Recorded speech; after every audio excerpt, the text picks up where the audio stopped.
Ya, gajah lah. Mana tu? Ada orang Oscok ni, ho.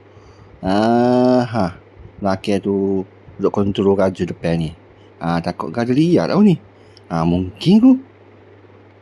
Ya, gajah lah. Mana tu anak gajah tu? Ni warga siapa tu? Macam nak kejar sesuatu ko atau ya marah ko gapo ko tengok ya gimana sudah. Ya, gajah lah. Gajah buat gapo ni? Nak heret ke batang kayu tu. Duk turun bukit mana? Mai. Siap kamu lah. Lekat kayu tu. Alih. Lekat tu. Buat apa lah tak boleh hati-hati tu. Payuh gajah ni. Siap kok gajah ni. Siap mu ni dok. Siap ke gajah ni.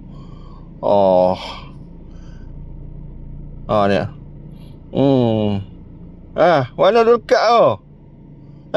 Sangkut ke lekat tu? Ya, gajah lah. Mana tu? Mu nak pergi mana tu? Aku upuk sini dulu lah.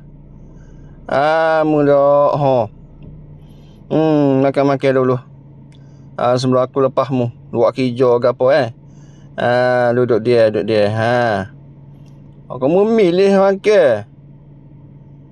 Ya, gajah lah. Buat gapo gitu tu? Duduk tepi sungai. Nak tengok gajah duduk. Nak cara dia duduk. Nak selo kuat nak tu. Gajah nak selo.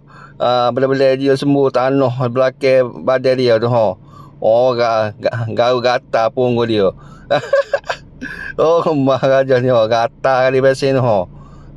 Ni lah cara dia untuk mengelakkan radang badan dia tu gata ke apa. Ayah guna cara ni. Ya, gajah lah.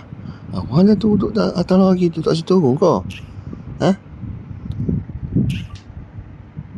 Sodah gajah ni. Tak boleh turun biasa ni. Tu tak boleh turun lagi. Dia kat tali lagi tu. Kalau gajah tu turun, dia terjun tak? So tak terjun tu tak suruh tak terjun tengok. Tengok dia. Mana turun gajah ni? Dia situ.